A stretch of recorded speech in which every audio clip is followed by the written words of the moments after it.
A woman driving home before the worst of the winds hit watched in horror as the truck in front of her lifted off the highway and spun like a paper cup before crashing into a ditch. She pulled over, heart pounding, expecting the worst, but the driver crawled out, dazed but unharmed. He looked more confused than injured, she said. Authorities said the wind reached over 110 miles per hour in that area, enough to lift lightweight vehicles off the road surface.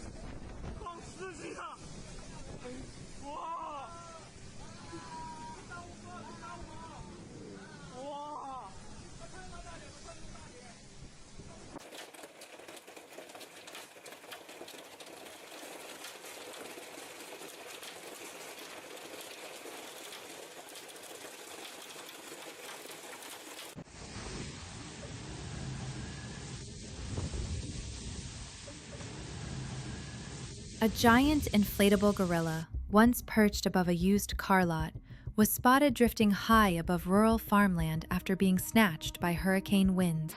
Witnesses reported seeing the 30-foot figure tumbling through the sky, like a flying bear doing flips. It eventually landed in a tree nearly 12 miles away, startling a herd of cattle. No one was injured, but videos of the airborne mascot have gone viral. "He was our landmark," said the dealership owner. "Now he's a legend." Officials reminded business owners to deflate outdoor inflatables before storms.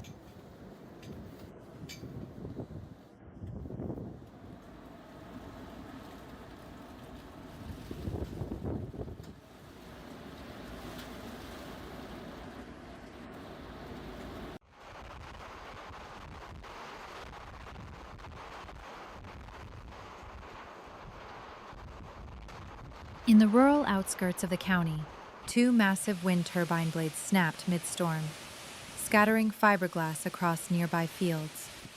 Residents say the sound was like cannon fire. One farmer found a 12-foot shard embedded in his barn. It missed the cows by inches, he said.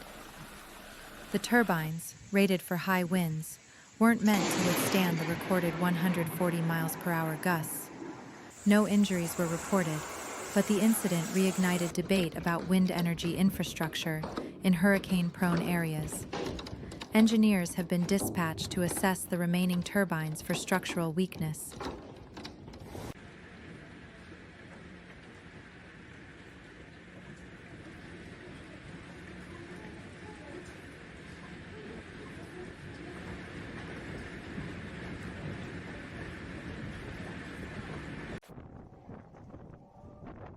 An entire field of solar panels was ripped from its mounts and scattered across neighboring properties. One panel pierced the roof of a church 2 miles away, embedding itself in the pews. Another was found stuck in the side of a moving train. Despite the destruction, no injuries were reported. Engineers say wind uplift during the storm exceeded what most solar farms are designed to handle. Cleanup could take weeks, with fragments turning up in yards across 3 counties.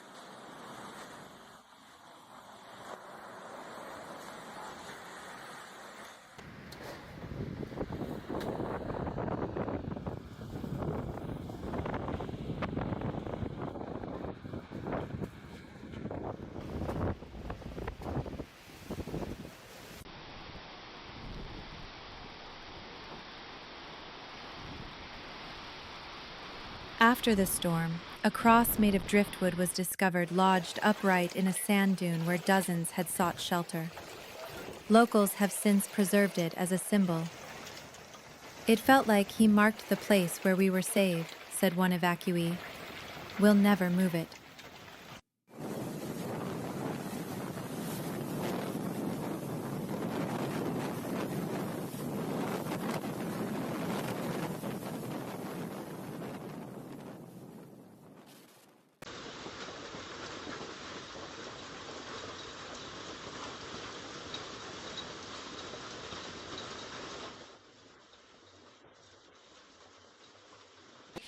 I have no idea how strong these winds are, but I'm getting hailed on.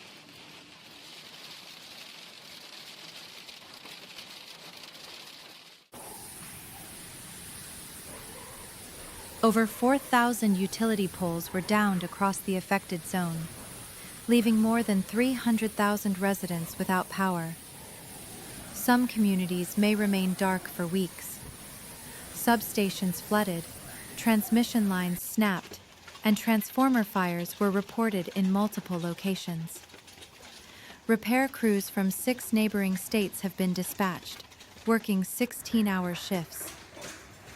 "We've never had this many lines down at once," said a utility spokesperson. Hospitals and shelters are running on backup generators, with fuel being airlifted into remote areas.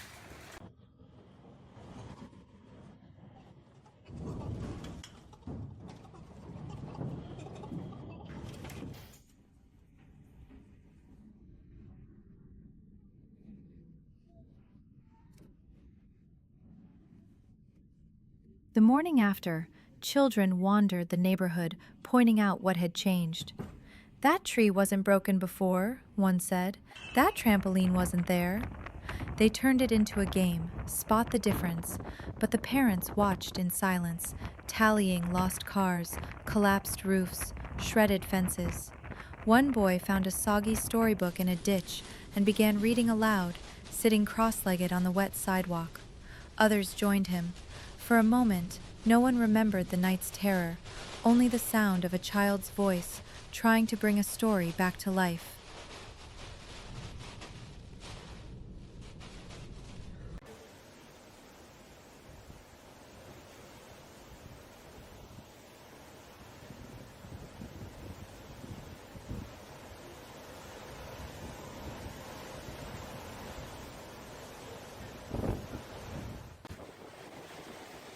After the storm passed, silence fell so suddenly it felt wrong. Everything that once made sound, birds, cars, wind chimes, was gone or broken. James stood barefoot in the wet grass, staring at the sky. His house had lost half its roof, and a pine tree lay across his porch. But all he could think about was how quiet the world had become. "It felt like the wind stole the noise," he later told a neighbor. That night, he slept on a mattress in the garage, listening for anything to return.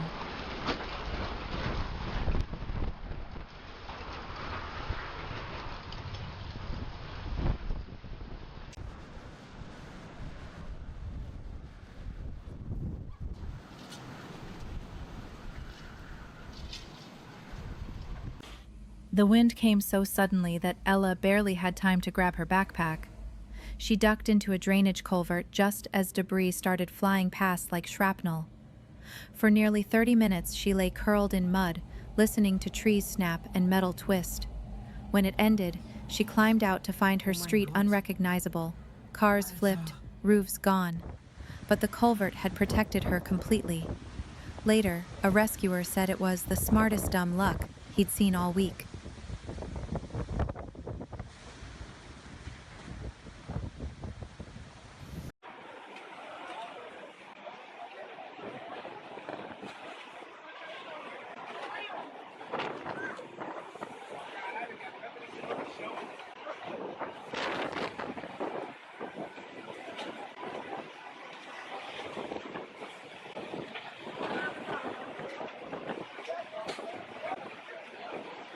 When the hurricane hit, 74-year-old Tom Delaney refused to leave his hilltop cabin.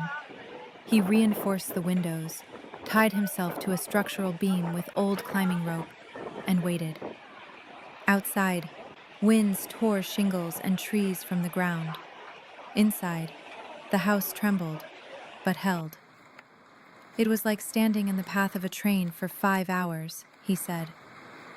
When the storm passed, neighbors found him covered in dust, sipping cold coffee, and still strapped in. "Stubborn doesn't begin to cover it," his daughter joked. Officials warn others not to follow his example, despite the outcome.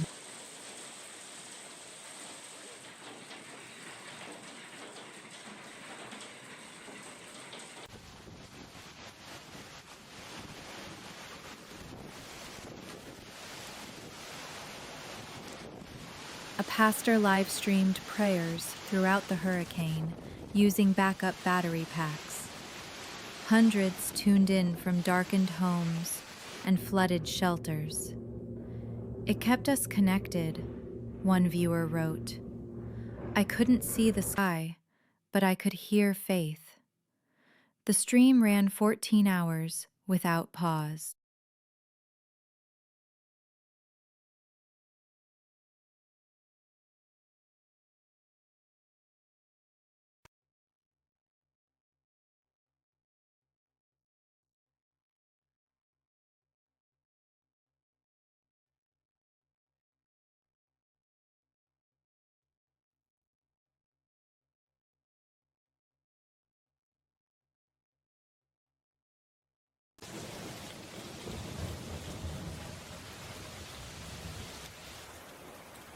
A 30-foot metal billboard was torn from its supports and hurled through the second-story window of a downtown apartment complex. Miraculously, no one was in the room when it hit. The wind-carried structure demolished furniture, shattered glass, and embedded part of itself into the opposite wall. It sounded like a bomb went off, said a neighbor. Fire officials said if the impact had happened an hour earlier, during a birthday party in the same unit, there would have been fatalities. The billboard's remains were later found 4 blocks away.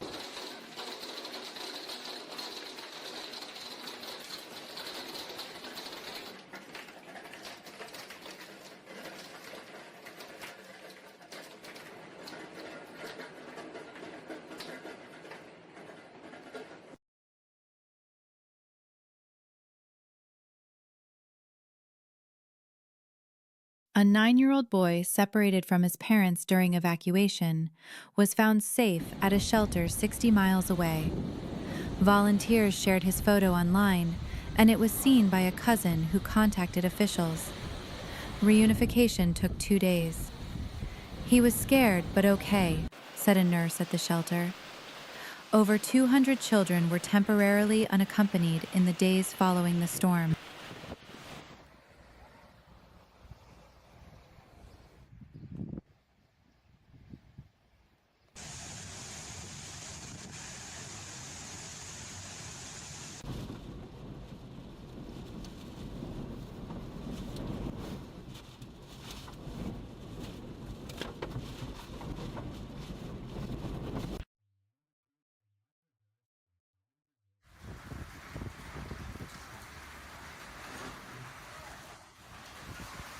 The downtown business district was left in ruins after sustained winds sheared off signage, shattered storefronts, and caused partial collapses in 4 commercial buildings.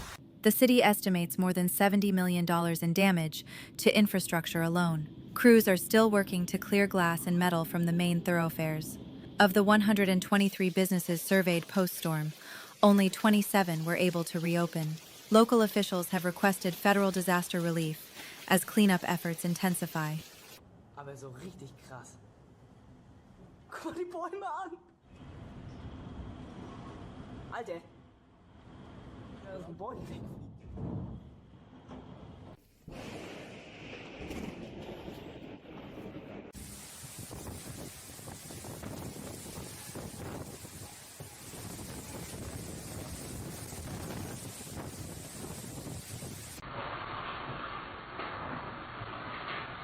During the height of the storm, a power crew spotted a cow standing calmly on the second-story balcony of an abandoned motel.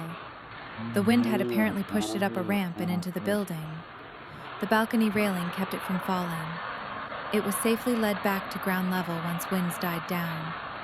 Locals now call it the flying cow miracle, and the motel owner says he's never seen anything like it. Still had better manners than most guests, he added.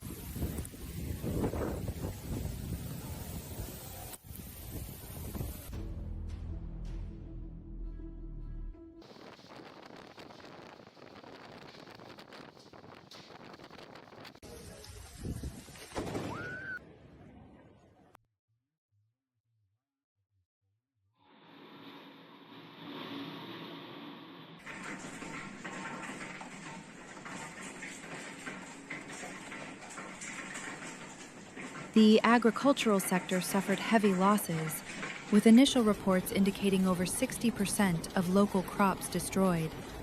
Grain silos crumpled like cans, and irrigation systems were twisted beyond recognition. Dozens of livestock barns collapsed, and fencing across thousands of acres was torn away. Farmers say it could take years to recover. One dairy cooperative reported 180 animals missing or dead. The State Agricultural Board is coordinating emergency aid and veterinary support in the hardest-hit rural zones.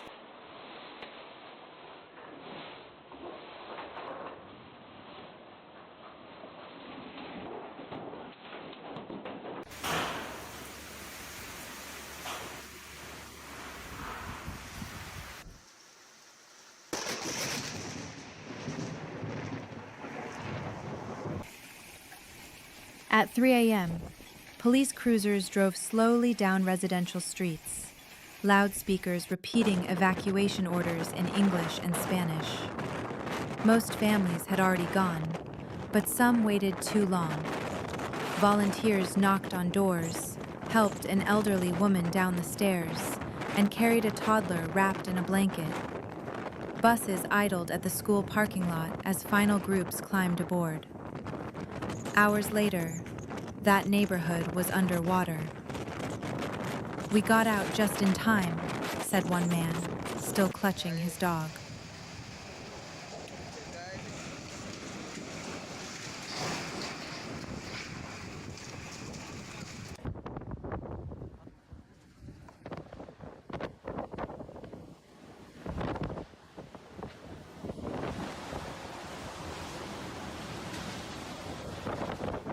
As students and staff were being evacuated from the local high school, a massive gust tore off the gymnasium roof, sending metal panels flying across the parking lot. Surveillance footage shows teachers herding children out just moments before collapse. "We had 20 seconds, maybe less," said Principal Harris. No one was injured, though several cars were crushed by falling debris. Officials say the storm's wind speeds exceeded 120 miles per hour. The gym, built in the 1960s, was not rated for such conditions. Classes remained suspended. "We were lucky," Harris added. "That wind came for blood."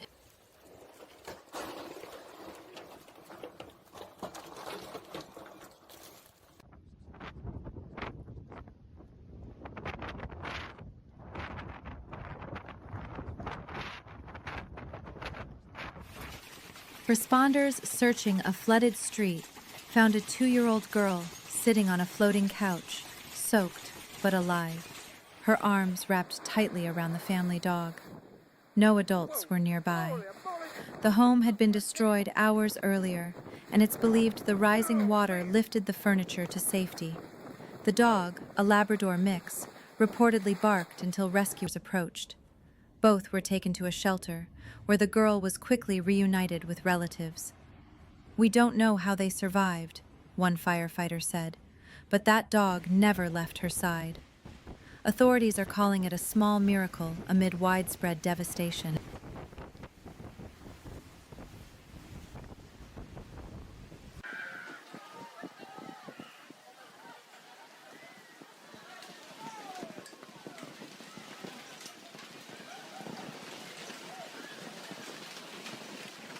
A canine search team located 2 missing teens in a collapsed shed behind their home. They had taken shelter there after the main house roof failed. The dog alerted to movement under debris. Rescuers dug them out with hand tools. Both were cold and bruised, but safe. "We thought no one knew we were here," said one of the teens through tears.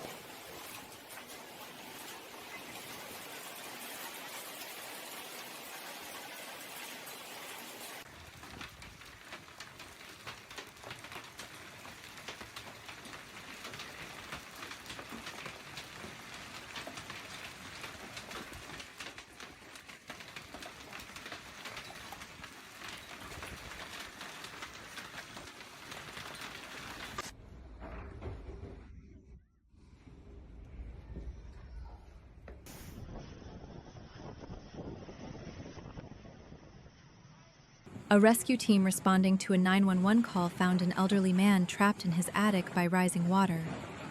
He had broken through the ceiling with a crowbar and waited for 18 hours with a flashlight and a transistor radio. They heard the tapping from the boat, he said. He was dehydrated but otherwise fine. They were angels, he said of the crew.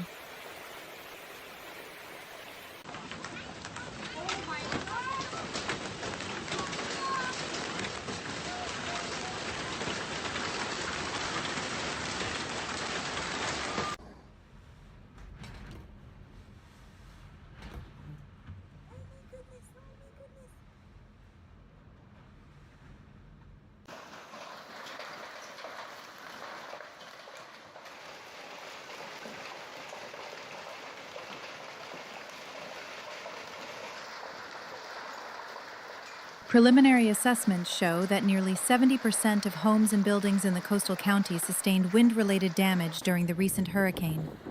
Over 40 mobile homes were completely overturned, and at least 12 commercial structures lost significant portions of their roofs.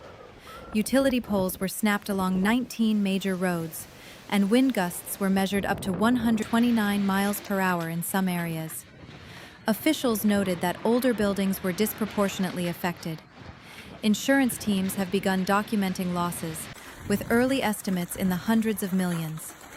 Emergency shelters remain at capacity as debris removal continues.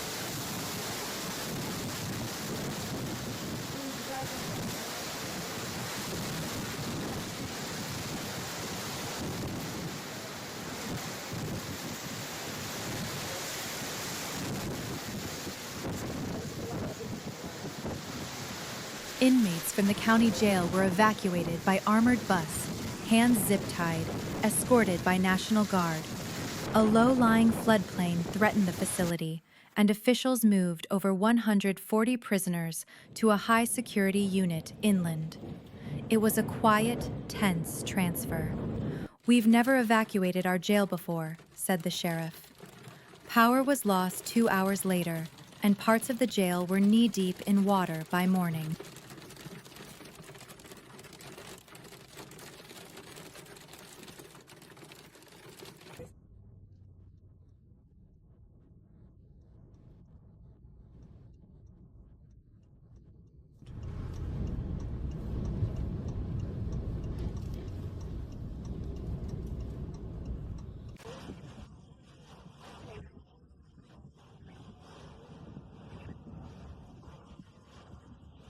More than 800 homes were damaged or destroyed across the three-county region after the storm's landfall. Preliminary aerial surveys revealed entire neighborhoods with only concrete slabs remaining. Emergency services reported over 1,200 calls in the first 12 hours. Winds exceeding 130 miles per hour tore roofs from apartment buildings and scattered insulation across highways. Officials estimate it will take at least 6 months to restore power fully. "This is the worst structural damage we've seen in decades," said the regional director of emergency management.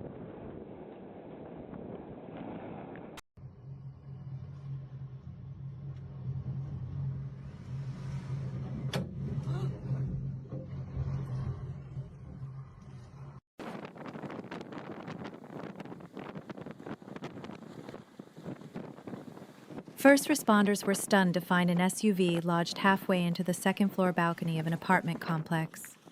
According to witnesses, the parked vehicle was lifted by extreme winds during the hurricane's peak and hurled across a 40-foot embankment.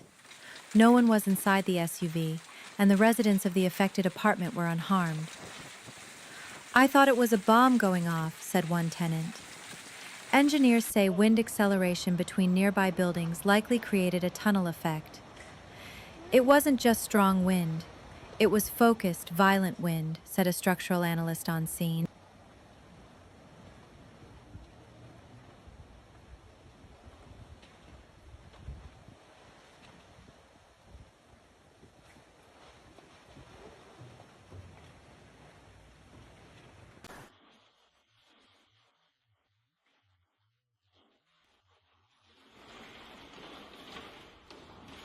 When the winds began tearing shingles from roofs, 68-year-old Lester Jennings ran outside to retrieve his garbage bins. A sudden gust knocked him off his feet and sent him sliding across his lawn. He grabbed onto the metal base of his mailbox and held on as the wind roared over him.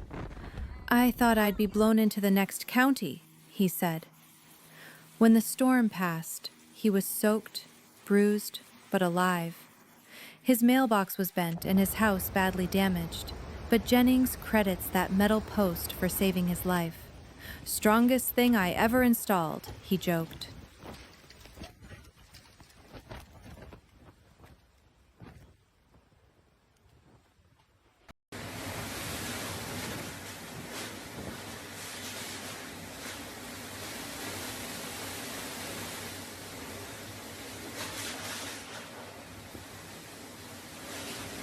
When the winds ripped the roof from their small home, Ana Martinez had only seconds to react.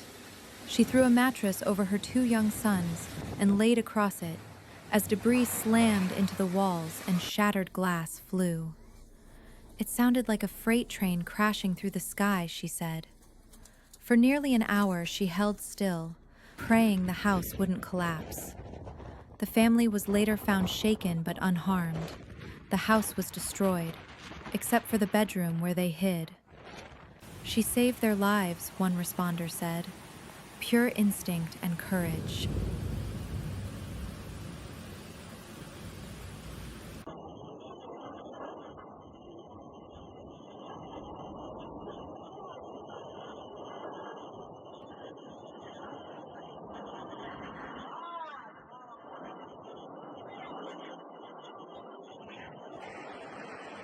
After the storm cleared, dozens of residents posted photos of found items to help neighbors reconnect with lost property. One family was shocked to see their trampoline wedged high in a pine tree 2 streets over, despite having tied it down. "It looked like a nest for giant birds," the father said. The trampoline frame was twisted, but mostly intact. With help from a tree service, they managed to recover it. "Next time," he laughed, "I'm chaining it to the car." Officials continue to warn that unsecured backyard items can become deadly projectiles in hurricane winds.